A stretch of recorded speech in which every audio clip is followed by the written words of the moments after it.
Going the distance with local sports. This is the X Sports Network. Here at Fields & Brown Barbershop, legacy means a lot.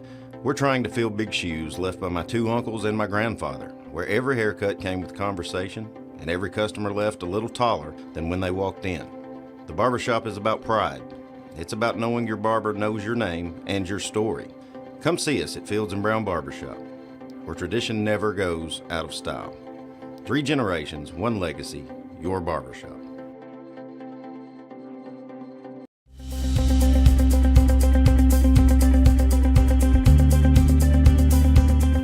Arctic Air keeps your home or business comfortable.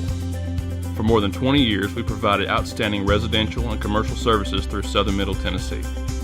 Whether you need assistance with your heat, air conditioning, preventive maintenance, or anything in between, trust our reliable team to get the job done. We'll take the time to figure out your specific needs and recommend what we believe is right and best for your situation. We've been using Arctic Air for over 15 years now. Their service is great, they're here when we need them, and their prices are competitive. They take the worry out of the heat and air so I don't have to. Arctic Air. When you need us, we'll be there.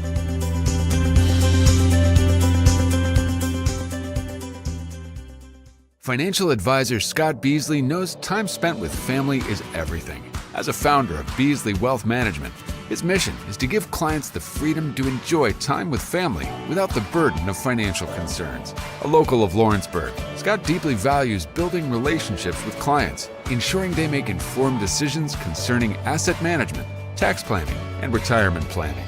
Offering a free initial consultation, Beasley Wealth Management helps clients pursue their aspirations with confidence. Going the distance with local sports.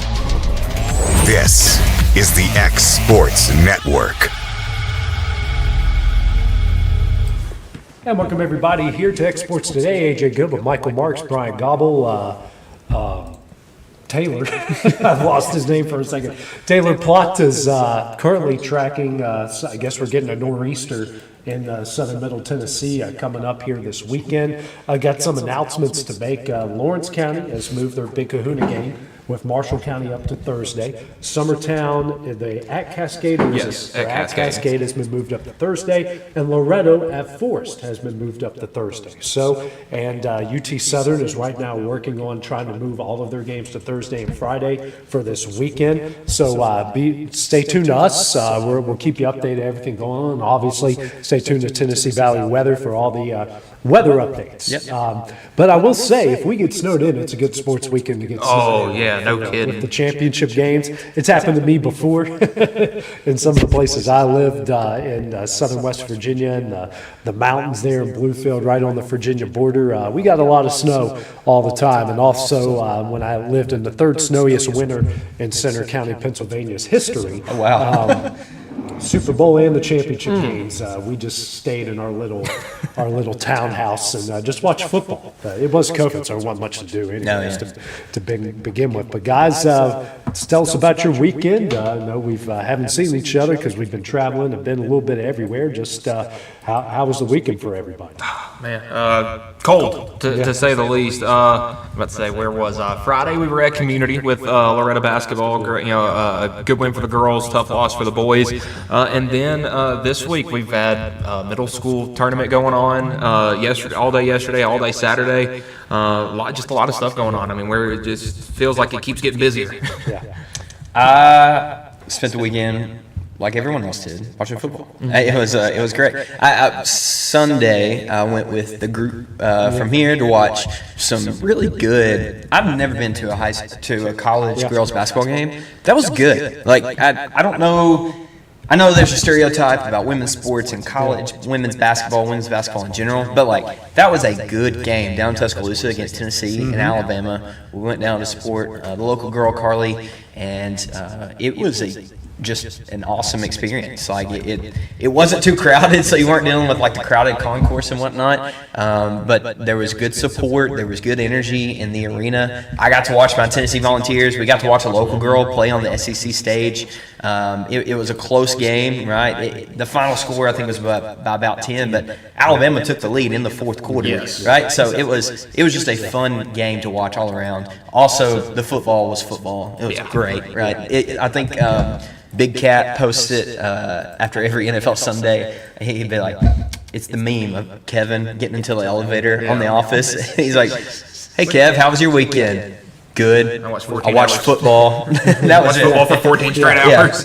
Yeah. So it was great. I'm always down for a Kevin from The Office meme. You'll catch me on that every day of the week. I was actually keeping up with that game. I took my son to Monster Jam in Nashville. Packed house, man, because we went to it about the same time a year ago. It was about half full on a Sunday, but it was like crazy jam-packed on this Sunday. So, hey, Monster Jam's on the up and come, but I took him early for the pit party. So he got to go see all of the trucks, and I've got all the pictures. He got some autographs, some of the lines are pretty long, so, you only got X amount of time. He got some autographs, especially from his favorite, El Toro Loco. You gotta go with the Crazy Bolt, and El Toro Loco won the event, so you gotta love that. Outside of the one rude supervisor, which, by the way, I'm on to you, son. and if I wasn't holding my son and I had my wife to hand off to, these guys will be busting me out of jail. That's a guarantee. So watch your mouth. I've already called the arena on you, and I'm going to find you. It ain't going to be pretty. I'm just like the kid that I'm keeping up with for the rest of his life, and the moment he finds it, who runs his stupid stereo system, woke up my kids when they were young. I know you. I know where you live. I'm not going to do anything now. I'm going to wait till you have a kid. So we're making threats now on the sports show. No, I've made this threat several times. We've been making some threats. I've made this threat several times. I know who the kid is. I know where he lives. I know his whole family. So we're bullying kids now, AJ. Is that word? He doesn't know I'm bullying. Okay. He doesn't know who he is. Have you not heard my plan about this before? I don't think so. Okay. So, yeah, this guy's woken up my kids several times. Okay. When they were young with this stupid, freaking loud stereo system. He runs through at 7 o'clock in the morning. So I did some research. I know where he is. I know where he lives. I'm going to wait when he gets married or when he has a kid. And I'm going to, at 7 o'clock in the morning, find the loudest, rudest music, no matter where he lives. I don't care if he's overseas. I was about to say, AJ's going to take a week off work to go. And I am going to bump my stereo. It's probably Metallica or probably some death metal you can't understand. And I'm going to wake up that entire family, that entire neighborhood. He's going to come back, and I'm going to say, gotcha. I'm going to leave, and that is it. That's it. Vengeance. Vengeance will be it's mine. A dish served cold. Yeah. Ice cold. Ice cold. That's right. Anyways, Speaking of the weather. but Monster Jam was awesome. My son, we had a good time. And let's start with the big game last night, guys. And as Brian is rocking, did you just buy that, or have you had that? So I went on, I've been asked this multiple times. Yeah. I had someone walk in the office today and be like, congratulations on your win. I'm like, I can't take credit. It's not my team. Yeah. But I did go on a trip to Indiana with a college group 2 or 3 years ago. Okay. And we did some work on campus, and I loved the campus. We went to the bookstore. If you've ever been to Bloomington, and the campus university bookstore is like 3 levels. Yeah, like it's massive. It's massive. I've been It's there before, huge. yeah. And it's amazing. Campus is amazing. It's just, it's like if you pictured a college campus in like a movie, like that's it. Like it has all the old architecture, all the academic buildings and whatnot. It was amazing. So when I was there, I was like, I got to get a sweatshirt because I love this campus. I've loved the people that I talked to and everyone that we helped out with on our trip. So I got a sweatshirt, and this was before they were even good. Like they were still wandering through the wilderness. They're still wandering through the wilderness in basketball. This was before Signetti was even known about, other than to James Madison fans. So I got this sweatshirt then, and I'm glad I did because I'm a fan. Like I'm not hopping on the bandwagon and carrying their water, but I'm happy to see them win. Like good for them. So I laid this out last night after the win. I was like, I'm wearing this tomorrow.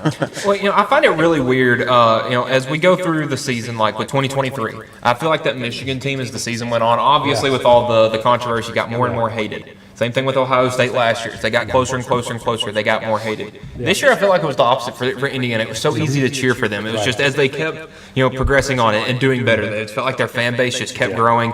And, culminating in that championship game last night, just the way it ended, the back and forth there in the fourth quarter. I mean, it was a spectacular game. I was kind of disappointed because it was 10-0 at halftime. And, you're like, oh, boy, we're going to get TCU Georgia again. And Miami fought, man. Mark Fletcher was awesome in the playoffs this year. 112 yards, 2 touchdowns. And funny way, the way Miami lost all 3 of their games on a Carson Beck interception. Yeah, that's true.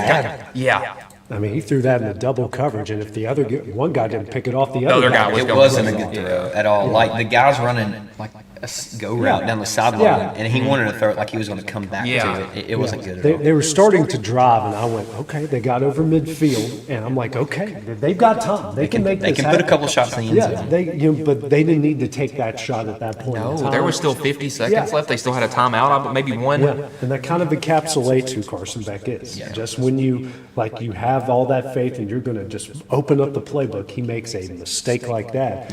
And at that point, you can't recover from that mistake. But I love the start Indiana got off to. And they've done this in the playoffs where they just go, we are going to impose our will. We're going to beat you up physically. Our defense is just going to overwhelm you. And then we're going to get to a distance offensively that you can't overcome. And that's what happened to Miami. Yeah, 100%. It did seem like they just got a bit overwhelmed there in the second half. Because anytime Miami made a big play, you just knew when Indiana was going to come back on the field. They were going to draw up something.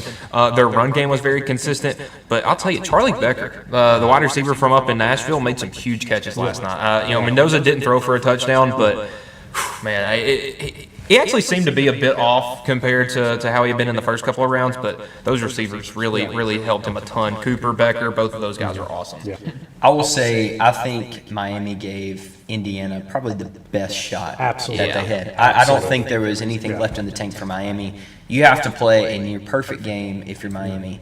And they couldn't do it because Indiana's too disciplined. They're too good. I mean, you look at these things, the stats, Indiana had 5 penalties for 38 yards. And for Indiana, that seems like, wow, that's a lot. They're a really disciplined team. So 5 penalties for 38 yards might seem small potatoes. I would be happy if Tennessee averaged five games. But to Indiana, that's probably a little high, actually. They had 0 turnovers, right? The one turnover Miami had was at the very end of the game. Indiana was 6 for 16 on 3rd down. They controlled the ball. They controlled the time of possession. I really felt like the first half was, I've made this analogy before, but like just a couple of heavyweights just kind of feeling each other out, like defensive football, running the ball, just trying to impose the will, just feeling each other out. And then in the second half, really into the fourth quarter, man, they started finding the seams. They started finding the holes. And obviously what broke the game open for Indiana was special teams. Right. We've been talking about it for like 2 weeks now in playoff football was special teams, right?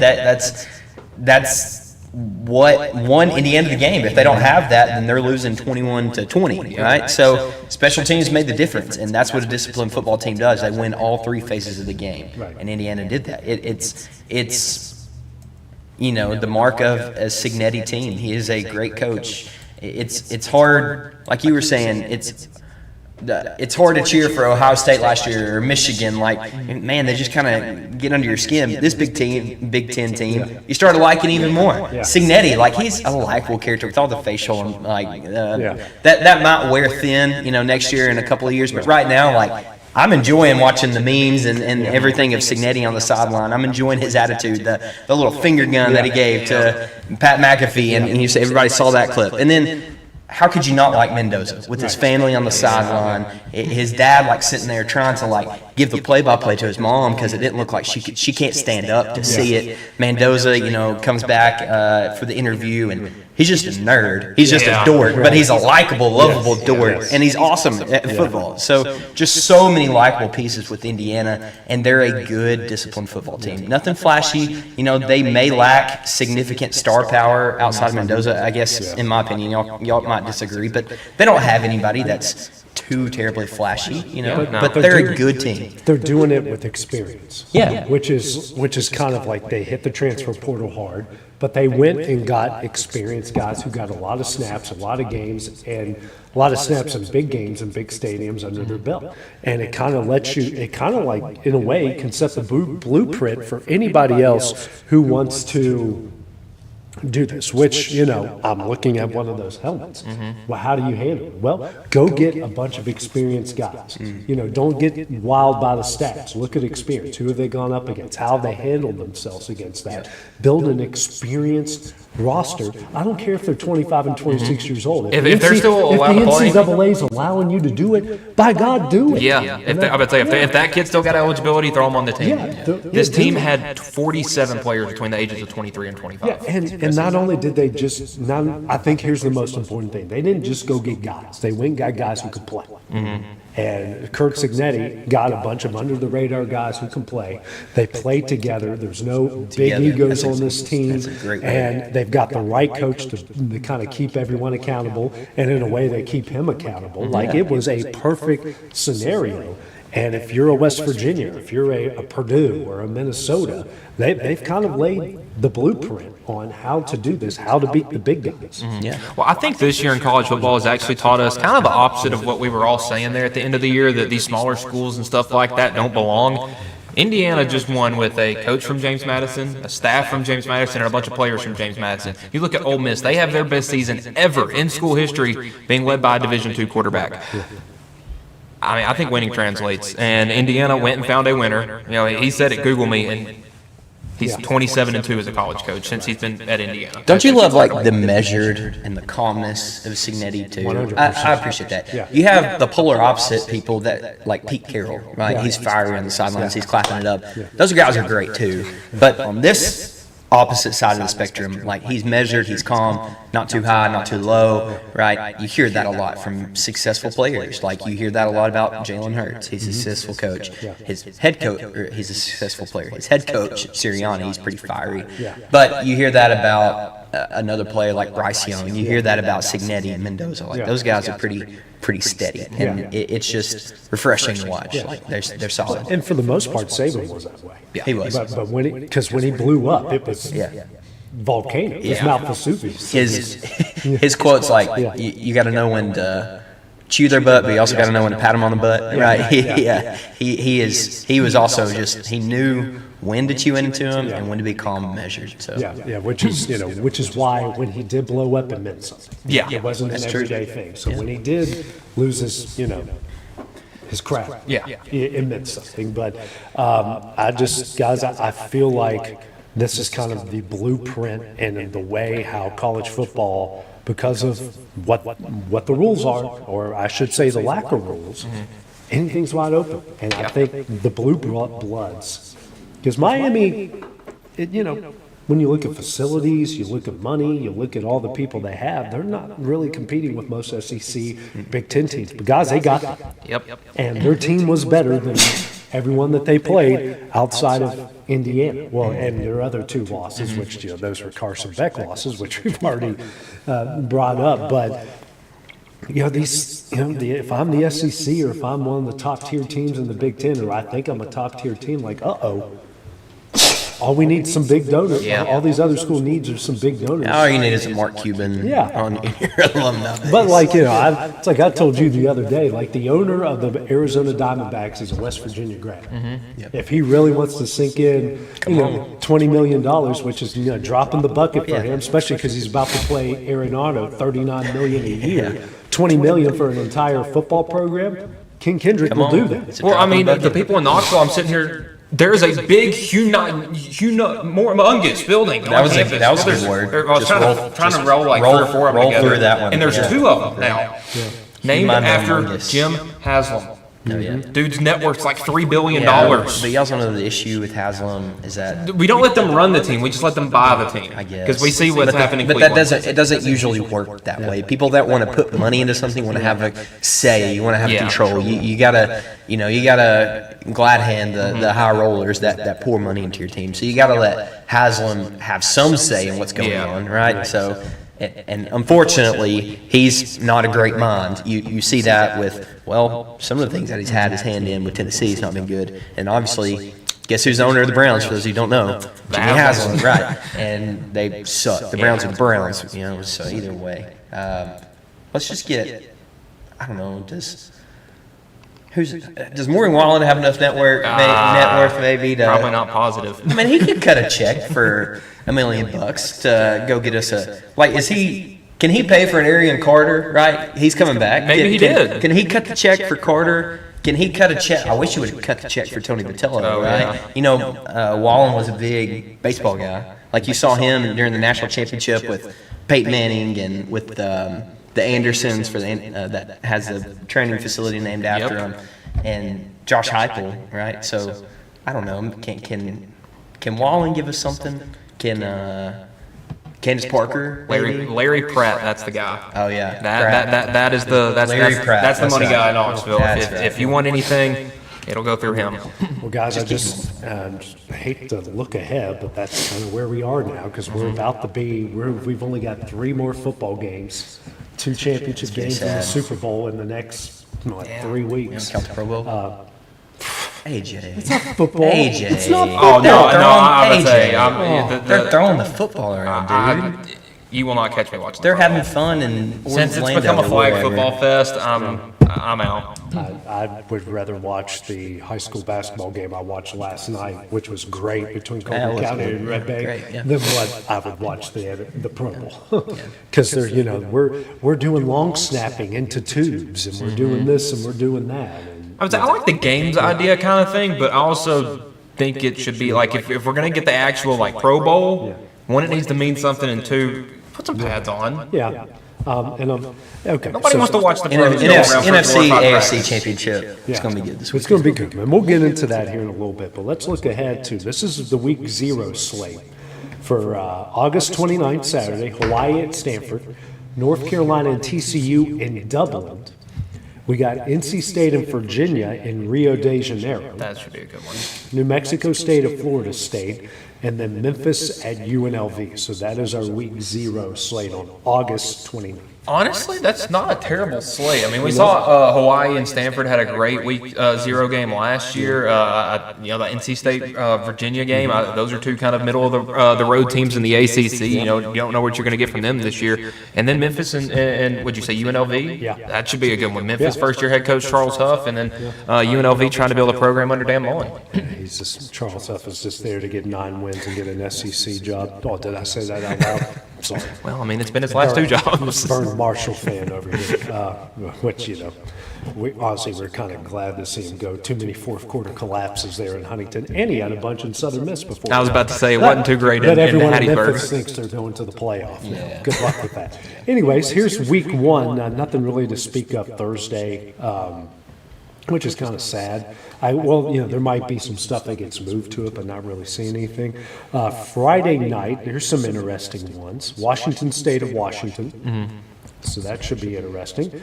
UCLA at California.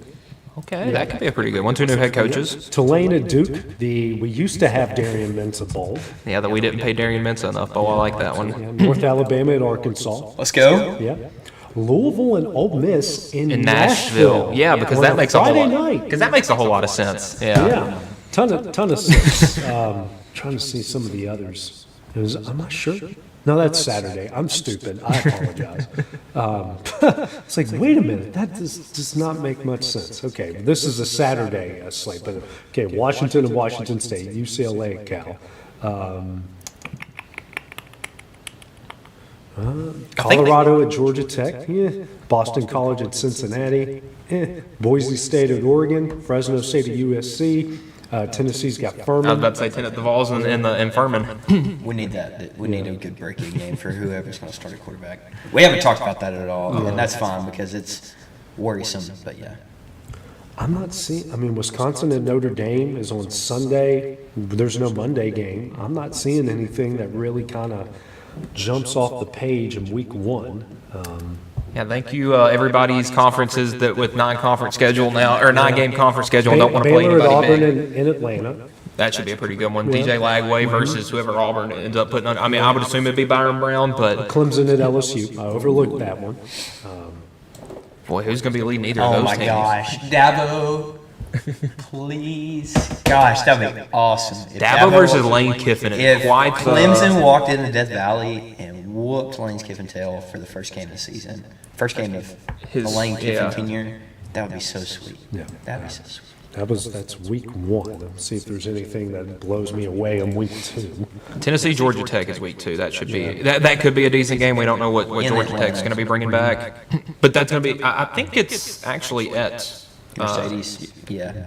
Oh, is it at Mercedes? I thought they moved it to Bobby Dodd. Bama at Kentucky in week 2. Let's say now you're going to get SEC games in week 2. Yeah, Tennessee at Georgia Tech. Bobby Dodd. Yeah, you're right.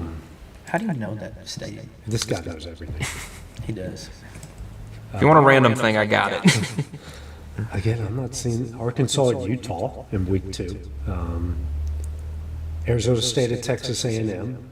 We should get Oklahoma, Michigan again this night at the Big House. See, Rutgers at Boston College. Oregon at Oklahoma State is in week number 2. Oklahoma at Michigan. You're right. Ohio State at Texas. I'd say you should get the other Ohio State Texas game too. Missouri at Kansas. Okay. So only about 220 days until college football. It'll be here before Only.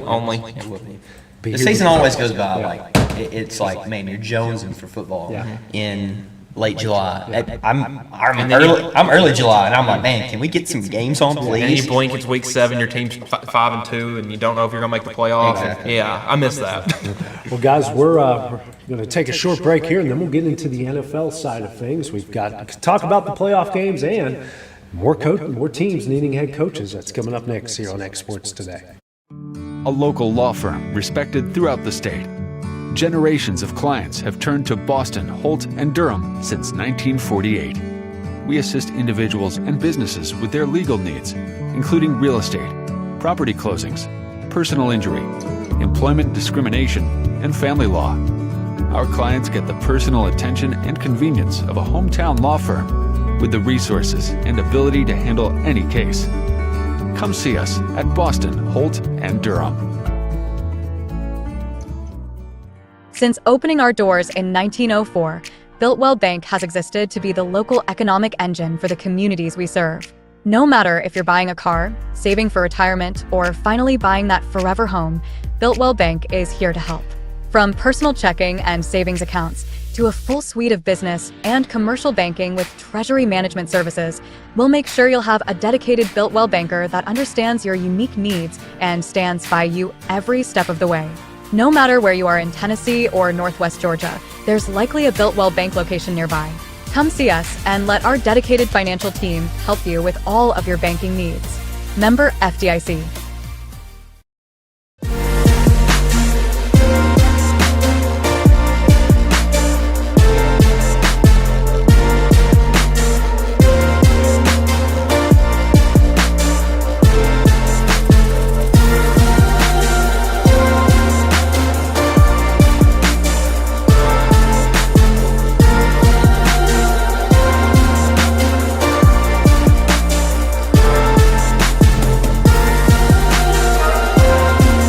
C&B Linen, fast, friendly, and reliable service is our promise to you.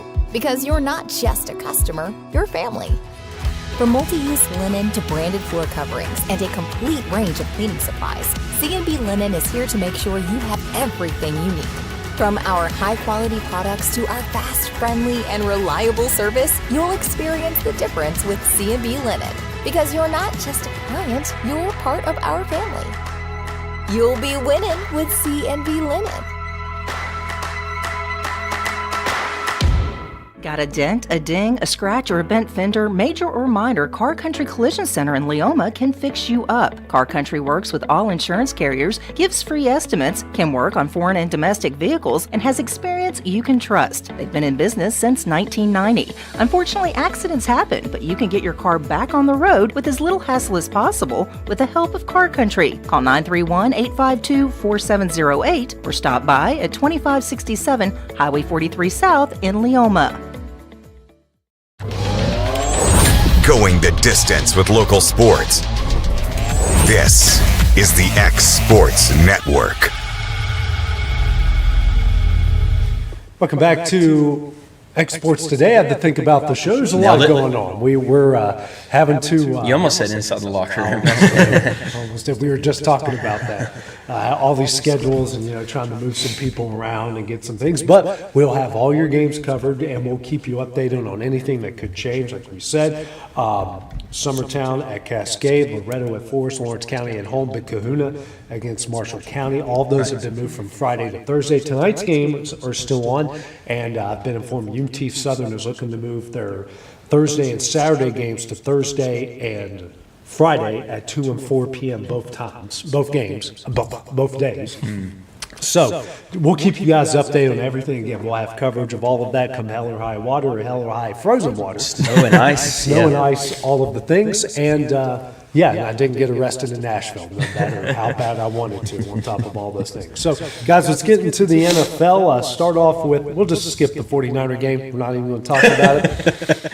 No use. Because, can we please? Because what did I say last week? I just want my moment. Okay, have your moment. I called it. I was like, man, I think the Rashid Shaheed trade was great for the Hawks in the middle of the season, getting them from the Saints. And I was like, man, I feel like he could be a difference in the game. Him scoring a touchdown, special teams maybe getting involved, and what does he do? Takes an opening kickback for a touchdown. And that was like I saw something decibel-wise, was like the 4th or 5th loudest playoff moment in NFL history. So that was I was calling the games of Mars Hill because you had left to go where you had to go, and it popped up, and I got this update. Rashid Shaheed takes his opening kick, and I go, I don't need to watch. Like I didn't. I didn't watch one single play. I just kind of kept updated, and every time I looked at the score, it just got worse and worse. Well, it's funny. I'm watching him run down the sideline. The only thing I'm thinking, dang, Bryant called that.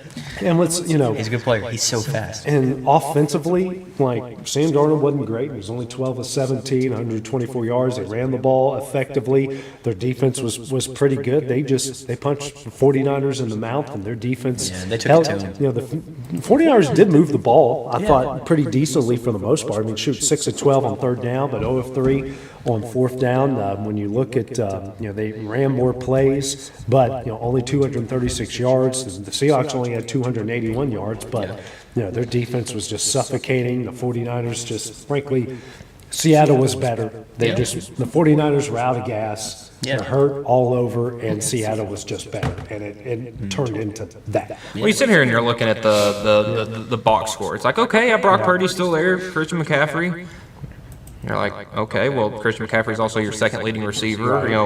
And he was out of gas. And you're sitting there, it's like, well, where are all the guys at? And you get beat up, and you make it to the playoffs. This is kind of what happens. We've seen this happen with teams in the past. They make it to the playoffs, get a big first round win, but then they run into the divisional round against a 1 seed, and the injuries really show up. I mean, the Seahawks defense is just good. McDaniel has transformed that defense back to what it was, 10, 15 years ago, and maybe even better. They're just relentless and nonstop, and like you said, I think the 49ers just ran out of gas. I think if the 49ers are fully healthy and, you give them a couple weeks and then they play this game. Could be different. It could be different, but I could still see Seattle winning. That's the thing. Because they look so good. They're sharp. Sam Darnold is sharp.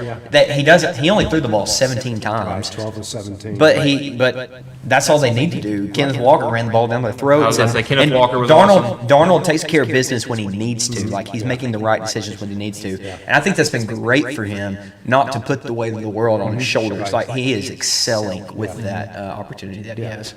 Absolutely. Let's get into the other blowout of the weekend. Patriots take care of Houston 28-16. 4 interceptions in the first half by C.J. Stroud. 20 of 47, 1 touchdown, which came late, 4 interceptions, 5 total turnovers. But New England kind of left them in the game. This was a 1-possession game going into the fourth quarter. They had 3 turnovers of their own, 2 fumbles and an interception. They kind of just let Houston stick around enough before they finally put the nail in the coffin midway through the fourth quarter. And in a way, Houston looked awful, and they were hurt as well. New England's defense looked incredible, but Drake, man, that offense didn't exactly do anything that just blew your mind at all. Yeah, I don't know. It just felt like a slow game. I was more watching the game just because I thought it was cool because it was snowing so hard. The Patriots, I feel like they kind of just took their lead early and just kind of, it's like, okay, let's keep everybody healthy, keep everybody safe, let's make it onto the championship game. Houston was just desperate to get back into it because Stroud put them in such a terrible spot early.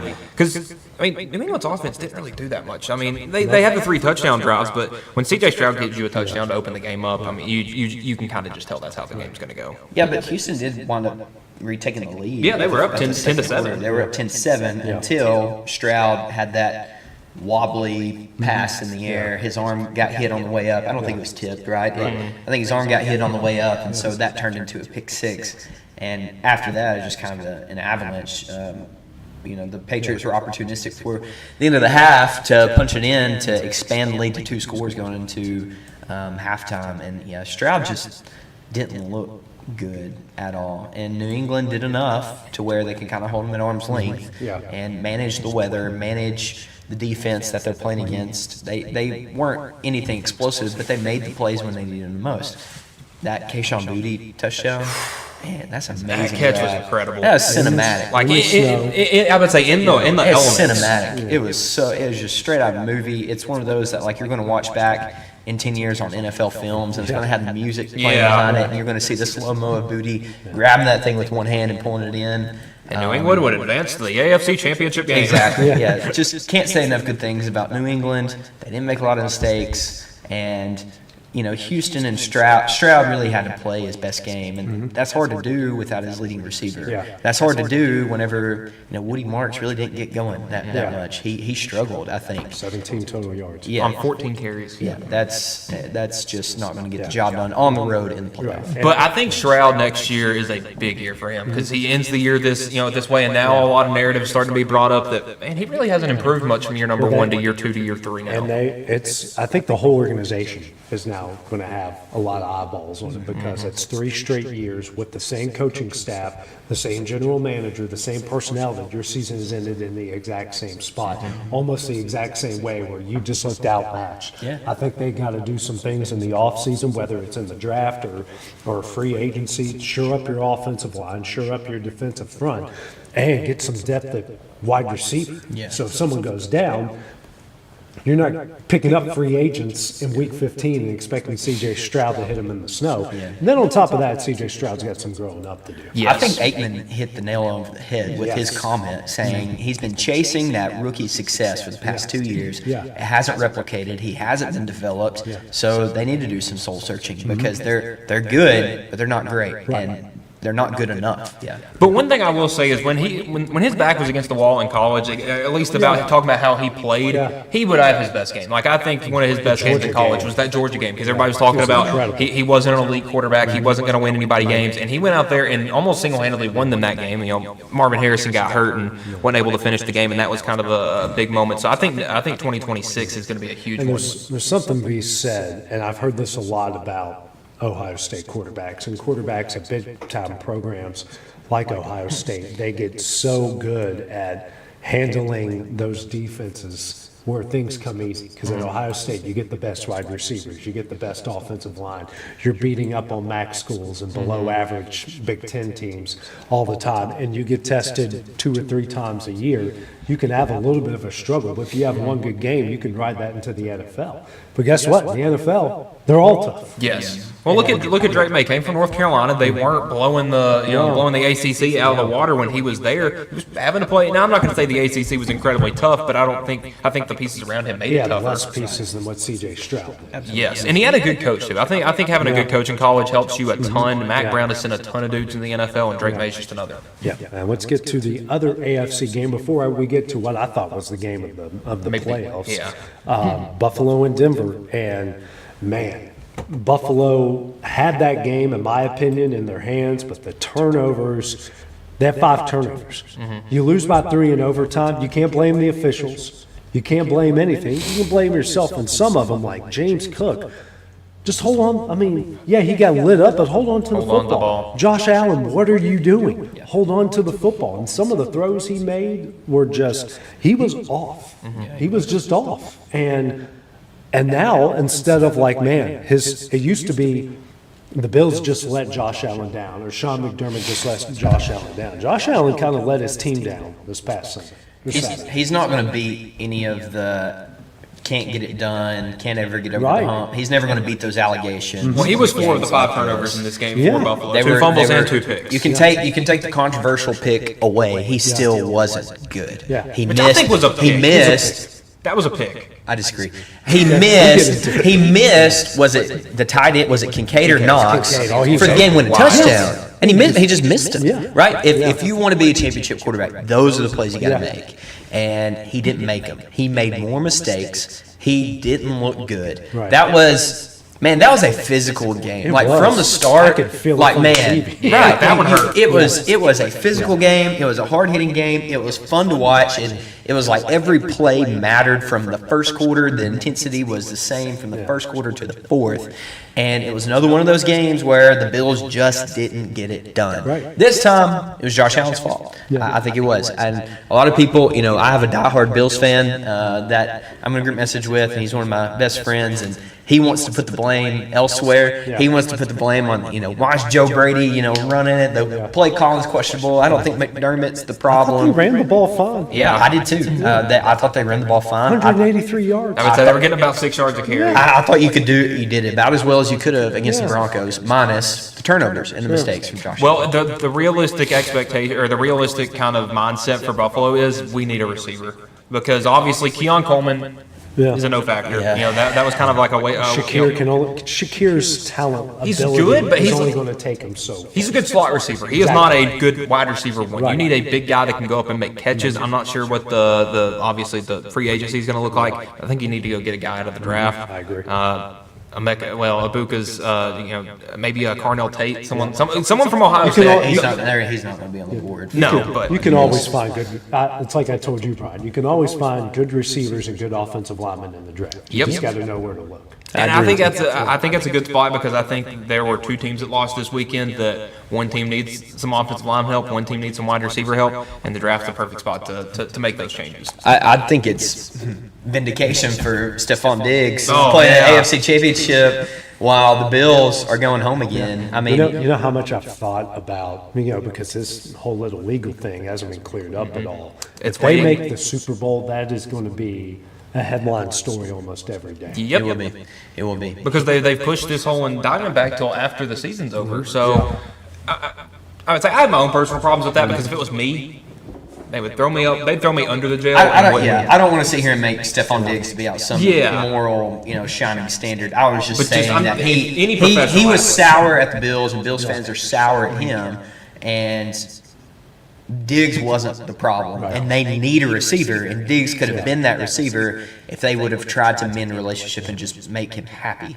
But instead, he goes to the Texans, now he's at the Patriots, competing for probably going to go to the Super Bowl, if we're being honest. We haven't talked about the matchup and the Broncos. We'll get there. But, that's the other storyline with this game is, I feel bad for Bo Nix. But I think the Bills, I think it was right to fire McDermott. Yeah, I agree. I think it was.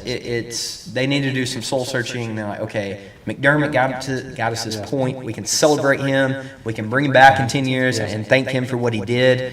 But they need to go get someone who can win. And this was the year to do it. 8-8 in playoff games. This was the year to do it. Well, We've been saying it for a long time. You go and look at McDermott at the Bills when they brought McDermott in. They were in a bad spot, and he got them to this greatness. But they need a guy that can. Mike Vrabel. He look what he's done with the Patriots in quite literally 1 year. This team was 3-14 last year, 4-13. I mean, it's mostly the same guys. Championship game. It's mostly the same guys, and in 1 year, he's taken them to a championship game. Yeah, pretty incredible. It really is. But let's get into the. Let's get into. So you think it was a catch? I think it was. I think it was. There are some angles that are a little more indicting, but like what happened. I've heard this argument, and I agree. What happened to, tie goes to the runner? What happened to tie goes to the offense? I think if at best it was a tie, I don't think there was any advantage to the defensive player that the offensive player didn't also have. You know, as much as the defensive player, who was it? It wasn't Surtain. I don't know who it was. The defensive player that had his hands on the ball, Cooks also had his hands on the ball, and he had it in his body, and it was taken away after he had already hit the ground. In my head, at best, it's a tie, and at best, the offense gets the advantage of the tie. So yeah, I don't think it was an interception. See, the way I look at it is, you know, it was like, oh, his knee was down and he had the ball, and then it went to the defensive guy. Well, it's the whole thing with knee down, and then you go down, and then the ground knocks the ball up, and then it's an incompletion. You got to maintain possession. Like in real time, I thought it was an interception. In real time. In real time, I was like, oh, I thought they got robbed, but then they slowed it down. I was like, okay. You know, I look at it as there's no defender there. I don't know if he's completing that catch. But again, Josh Allen underthrew him. But then again, Brandon Cooks. My gosh, he's played for what, every team in the NFL at this point? Why are we resulting to Brandon Cooks? He's like 36, maybe 37. I mean, he's first round pick that's bounced around from team to team because of terrible attitude, and he just can't catch. Yeah, I would say he's really fast, but you know. Can't catch, so. Yeah, it is what it is. But let's get to the game of the playoffs. Rams, I know it's maybe just 20-17, but man, you know, it's 10-10 at halftime. If you watched the game, you're hanging on every play. Every play felt big. It was super cold, snow on the ground. And then Caleb Williams makes the play of the, century so far? I was about to say, could that be the play of the century? But it might be the Bears, definitely. That might be the greatest play ever where a team lost. Yeah, because usually you make play like that, you can't lose the game. Yeah, you got there's a few out there where someone's made like. It probably won't have a long-lasting effect because they lost and it didn't lead them to the championship or lead them to a Super Bowl. But he does that. He chucks it up, and I'm watching it with my wife and go, he just threw that away. And then there's Cole Kmet, and we both looked at each other like, did that just happen? And then our next thought is, go for two. Yeah. Go for two. Take the momentum. The Bears, when they went for it on fourth down, they had it like the 3-yard line, or middle of the fourth quarter, and didn't get it. Yeah. I'm sorry. This is bringing up the old. This is Brandon Cooks with two hands on the ball, and the McMillan, the defensive player, only has one, and his other hand's just kind of hanging there trying to rip the ball out. So sorry. Anyways, he's got to complete the process. But see, I went to. It got ripped away when he hit the ground. I went to. That's right. He's got to complete it. He's got to complete it through the fall. I mean, we don't know what the catch is in the NFL. Yeah. I just go back to that Steelers. So you're giving advantage. You're giving advantage to the defensive player, not the offensive player, which goes against everything that we've ever done. The offensive player's got to hold on to the ball. He's got to hold on to the ball. Tie goes to the runner. But they've got to be tied. He ripped it out of his hand. It was tied. Look, that is as tied as it gets right there. Both of them are. But then again, that's a still shot. In real time, it was boom. It was out of his hands. No. I would say I went to go take a shower. I missed that last play. I thought, okay, they screwed that up. It's over. You know, Rams are going to go score. Sorry to derail whatever we're talking about. That's just too indicting. And I turned my phone back on. I'm like, oh my gosh, it's in overtime. And then I saw the play, the other Caleb That's play. what's the beauty about sports. We don't always have to agree on everything, and sometimes it gets a little controversial. Because us three were looking at the exact same thing right there, and we have two different answers. But we get to Rams and Bears, and I think the biggest thing that sticks out to me, we had good Caleb and bad Caleb. Because we get good Caleb with that incredible play, then the very next possession, we get bad Caleb. Not only was DJ Moore jogging. That was a terrible route. Terrible route, but even in full speed, he ain't getting to that ball. That ball went. I would say he maybe would have been able to deflect it, but I think when Caleb had reared his arm back, DJ was still going full speed. Yeah. And then he threw it. DJ didn't see the ball and he stopped. Yeah. And I think that puts both guys in an awkward situation there. Caleb should. He's on the left hash. He's throwing it all the way to the right sideline. That was out of the reach of everyone except for the DB, and the DB had the dive to make the catch. That was going to nobody. Yeah, and you look at all three of his interceptions; they were big points in the game. Yeah, absolutely. Huge points because the first pick of the game. I mean, it was. I think it was a fourth down play call, but his hand got hit. That ended up being the reason there, but. That looked pretty bad right to the guy. It was exactly how you started the Packers game, and then you end with your receiver not completing a route. And how familiar does this sound? The Bears, 3 turnovers. The Rams, none. Matthew Stafford All doesn't make four winners from this past weekend won the turnover battle. Yeah. The national championship game, Indiana won the turnover battle. Yeah. teams that don't turn the ball over win ball games. Yeah. There you go. Don't turn the ball over. You've got a good chance to win. I mean, how often we talk about that in basketball? I think in basketball, turnovers are a bit different than football turnovers. But still, if you have 20 turnovers, you're probably going to lose the game. Exactly. If you got 3 turnovers in the game, the other team has none, you're going to lose. You got 5 turnovers in the game, the other team has 1, and you lose by 3. You can't blame the refs. Blame yourself. You shouldn't have put yourself in that position. Yeah. The Rams remind me a little bit of Indiana, like disciplined football team. They have a good quarterback, great quarterback play, a solid head coach who knows what he's doing. The Rams play really good defense, right? They have a lot of studs on defense. They have a lot of firepower on offense too, though. Like Devontae Adams is great. There's a cinematic throw. We were talking about Caleb throwing from the opposite hash. That one that Devontae, Stafford throwing from the right hash to the left sideline and on a rope. Chris Collinsworth was talking about it on air. He was like, there is not many people at all, if anyone, that can throw this. And like, where are you throwing it to? There's nothing there. How could you see to throw it to that position and get your wide receiver to go get that ball? That's the impressive thing about him, because if Stacey Dales she's shooting it off her phone, and you can see where Caleb's running back and he looks. And you see him make eye contact, like, oh, I've got a one-on-one. Got a guy there. That's my only option, the best option. Throws it, and Cole wins the hand fighting battle. It's almost really, which makes his which makes his throw for the interception even more baffling. Like, how can you make such a great read to extend the game, to make a horrible game read to end the game? It's good Caleb back. 23 to 42. I think not having Colston Love when he got hurt there at the end of regulation, I think not having Colston Love one in overtime hurt, because it felt like any time Caleb got in trouble this game, he could drop it down to Love one or drop it down to Komet and get like 6 to 8 yards. Didn't have that. Had to try to make a big play when he really didn't need to. And I don't want to dismiss DJ Moore. It was not a great decision, but like there are different factors. If he breaks at the route a little bit earlier, maybe he was supposed to. I don't know what the route tree's supposed to look like there, but if he is a little more serious about his route, maybe his defenders guard him a little tighter. I don't want to dismiss DJ Moore from being at fault, because I think it was a bad throw by Caleb, an even worse route, in my opinion, from DJ Moore. I think he holds the majority of the blame with that. Y'all might disagree, but no, I think it's equal. He was jogging. It was a bad route, but Caleb still shouldn't have. I mean, also that you can put even more blame on Caleb. Like, can you not see that the guy's not exactly giving a full effort? Is that that wasn't fourth down? That's like first or second down. I think you didn't need to force that. I think it may have been the play right after he kind of lowered his head on fourth down and got that run. It was. May have got bumped on the head a little too hard there. Yeah, that's true. Yeah, but he wanted to go Superman. Situationally, he's probably like, man, we gotta go. He had been in that mode where he was like, gotta go, gotta make an insane play so we can stay alive this game. It's exactly how they beat the Packers in overtime. You didn't need it right there, so maybe he couldn't turn that switch off. Because I think that he was still a little too urgent. It may have been a different formation, but it felt very similar to what they did against the Packers in overtime. As they got they ran the ball, they got some momentum going, and they were gonna go boom, play action over the top.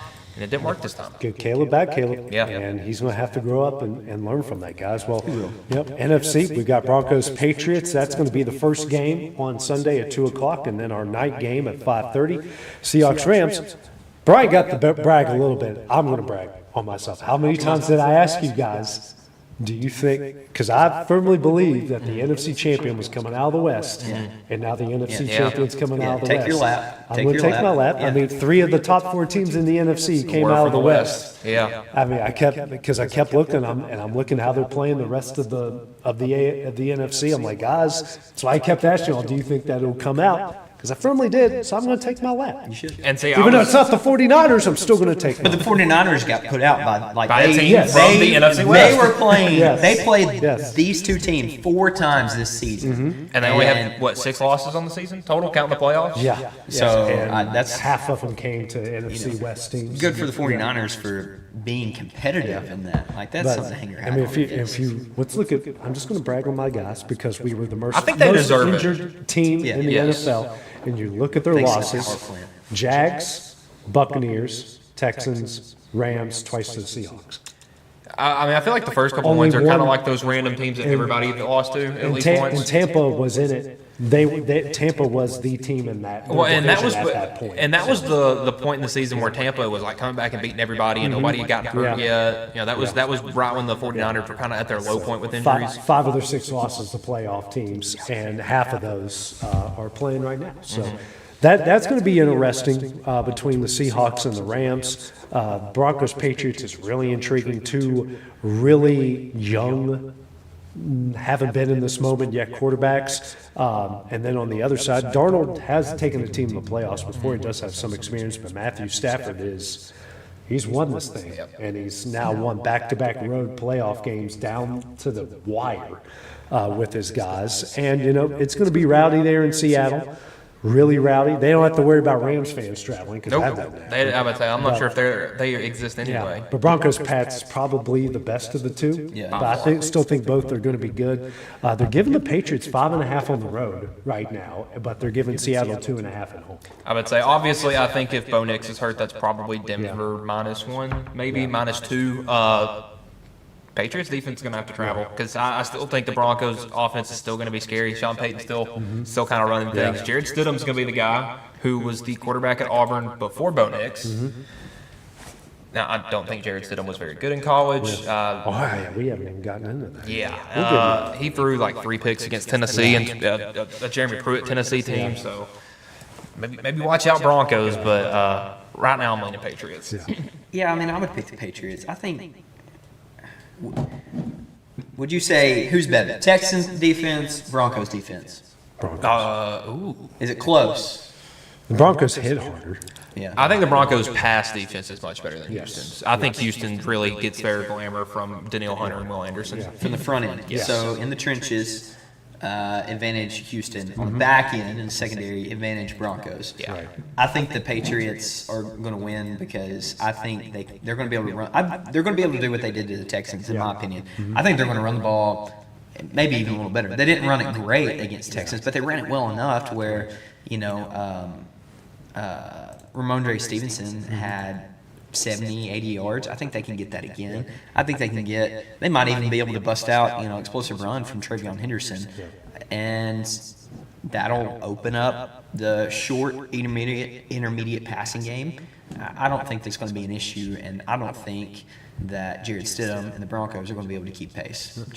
There's no explosive offense unless Bo Nix is hitting those passes. I don't think the receivers are necessarily good enough to bail Jared Stidham out when he needs to be bailed out. And I just don't see that happening. Okay. I'm kind of with you. Yeah, I think New England's with you defense there. has been good enough that they can slow down Stidham. All right, guys. Well, we got a couple more days to get into that, so we'll be back here tomorrow. Again, we'll keep you guys updated on all of our local sports coverage. It's probably going to affect what we do with this show, especially Thursday. I've got college basketball games through the afternoon, which is what it's looking like right now. But again, and also we'll keep you posted. UNA is supposed to have a home game on Saturday. I just asked one of their sports information staff if there's any updates on what could happen with that. We'll keep you guys updated. Everything that's going on in the world of local sports. So for Bryant, Mike, and myself, have a great day. We'll see you guys tomorrow. Going the distance with local sports. This is the X Sports Network.